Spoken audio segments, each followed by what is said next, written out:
Donald Trump is going to cause hyper-Bitcoinization by 2030. I've actually never been more confident in a statement. If we take a step back, look at Trump, look at his value system, look at his philosophy around business, and what his actions are right now, it's almost inevitable for hyper-Bitcoinization to emerge from the incentives that he is setting.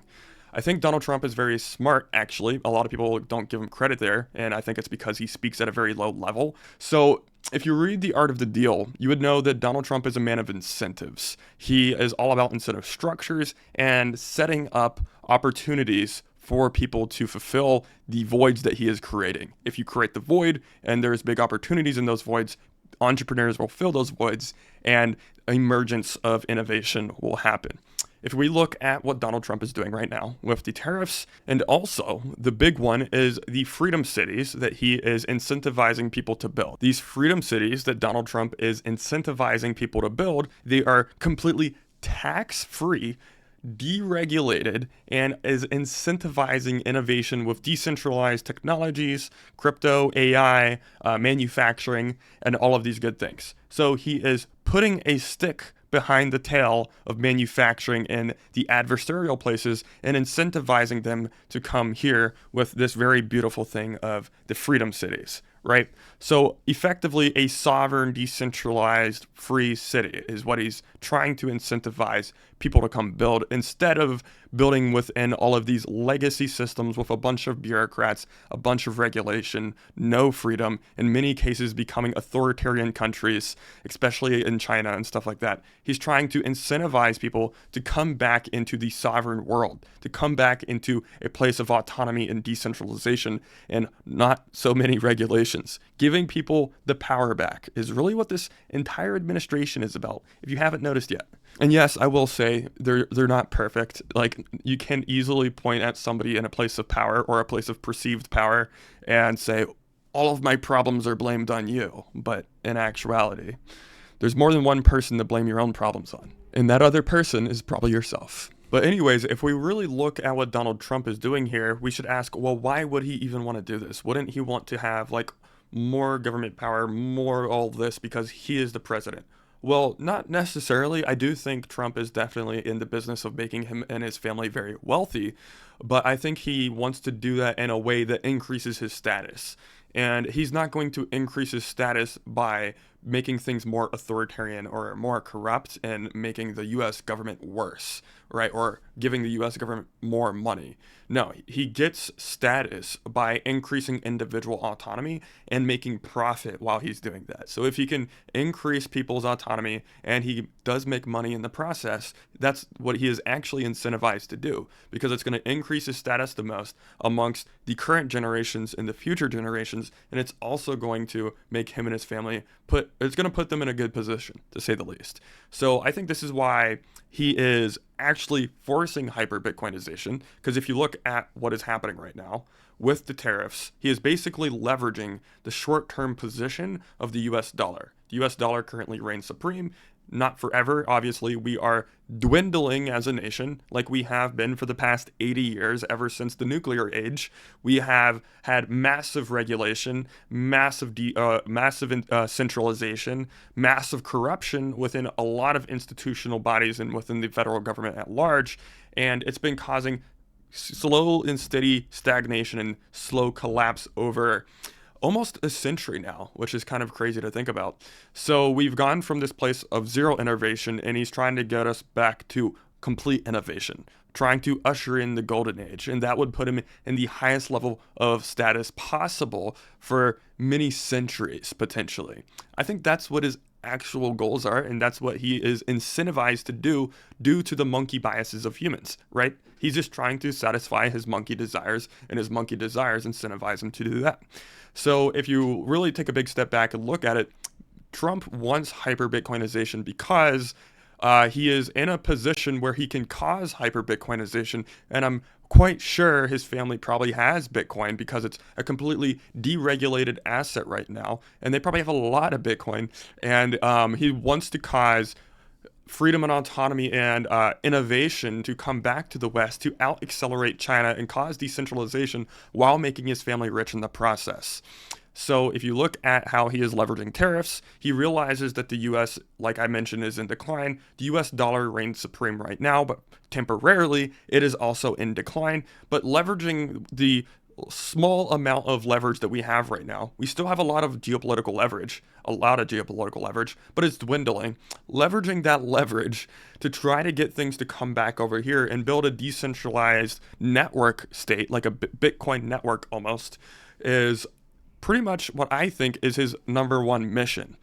And it seems to be like the most logical outcome, to be honest with you. This is why he has David Sachs as the crypto and AI czar, because he knows that this innovation and technological acceleration is coming fast and nobody's going to be able to stop it. And the best thing we can do is be the first movers in the next era. And in the next era, we will not have nation states. Nation states in the next era are a thing of the past. We're going to a place what I call coin capitalism. Coin capitalism is basically where you have network states competing against network states. They all have their own currencies, and the governance system is the new product. The final form of a corporation, if you look at Amazon or you look at Elon's companies or OpenAI or whatever, the final form of a corporation is a micro nation state. It's a network state, effectively.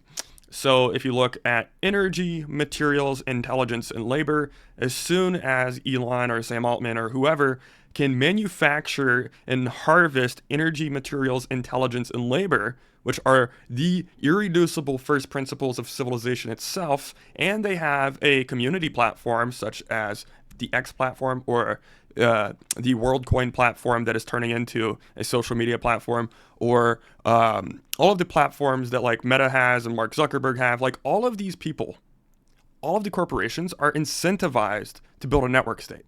And that's it. Like that's the end game here. That is the final form of a corporation. There is no further point that I can predict, that's for sure. But the current form of corporations obviously aren't going to exist on the other side of AI and the technologies that we're creating. The goal for everybody will be to become post-economic. And the people who can harvest and manufacture the first principles of civilization, intelligence, labor, energy, and materials, because civilization is nothing but an intelligent laborer. Like a human is an intelligent laborer that can recombine energy and materials to create civilization. That's all it is. Those are the first principles that everything emerges from, including the governance and the narratives and all that garbage, right? So whoever can own those things, manufacture those things, harvest those things from first principles, and you have a community platform, whether it's X or Meta or the WorldCoin platform that Sam Altman's building, you're effectively building a network state. And that is that's the end game. That is the end state of corporation entrepreneurship. And that is where everybody is going to be incentivized to go towards. We're all trying to become post-economic. We're all trying to own those pillars from first principles as entrepreneurs so that we can become post-economic. Because once you have those, you can basically live off the land and be completely autonomous and do whatever the fuck you want, right? And then you'll potentially like trade energy tokens or trade materials for certain things. But most of the things you'll just be completely fine not having. That's like post-economic, like some people call it post-scarcity. I think that is like a mislabeling because it like kind of labels it as something that it's not. Like scarcity will still exist. It's just going to be different. That being said, Donald Trump is trying to make it so we are the first movers in that era. And the Bitcoin network or whatever crypto network emerges will be the first movers in that era, giving us a probability for a decentralized future. Massive Bitcoinization is coming very soon, obviously, considering all of the things that I just explained. And this is the final form of entrepreneurship. This is the final form of the economy. This is the final form of all of these things. And I don't see any other opportunity. Like, I don't see any other avenues. I don't see other branches on the tree of possibilities. I guess there is some potential potential branches on the tree for like an authoritarian state to emerge from this effort. I don't think that's likely because of the defensive nature of blockchain technology and the way free markets optimize for freedom. Whenever you have a free market, and that's what we're going towards, is like another dimension for competition where it's not just services and products that you're competing with other companies on, but it's also your governance structure and your currency. We're going to a place where the services and products will become abundant, and then the governance structures, the currencies, and the way you operate as a society will be the new product. All of these other products will be like abundant and everywhere, and everybody's like, why the fuck would I care about these things? They're everywhere. Why would I even sell them? Like, that's a low leverage thing to do, is sell like stuff, right? I would rather build a governance system. That's the new form of business. That's the new form of value acquisition, right? Or even value providing is building a governance system and the new network state for the future, or building a different type of network state that already exists. So that's kind of what I see happening right now. And I think hyper-Bitcoinization is inevitable to emerge out of this. And potentially we might even have better technologies coming out in the future for crypto, because, I mean, Bitcoin was made 20 years ago. It's still a crypto technology, but it is an old one. It is possible that we have a superior crypto technology that does become adopted one day. I still think Bitcoin's going to reign supreme for a while, though. Hyper-Bitcoinization is coming, and it's going to be fucking amazing, bro. We're going to a pretty cool place. Yeah, I'm just kind of like, I imagine like having my augmented reality glasses with my non-invasive brain-computer interface, where I'm like communicating with my humanoid robots in a wireless fashion, and they're going and doing work. And then I'm like communicating with like my computers on my screen, and they're doing work as well. And I'm just kind of like in my network state, or my crypto society, my startup society, with my Bitcoin and my cold wallet, just like racking up equity, and we're chilling. We're having a good time. That's where I think we're going. And I think the people who see this now and take action on this now are going to have fantastic positions in the future. That being said, I will see you guys in the next video. I hope you thought this was valuable.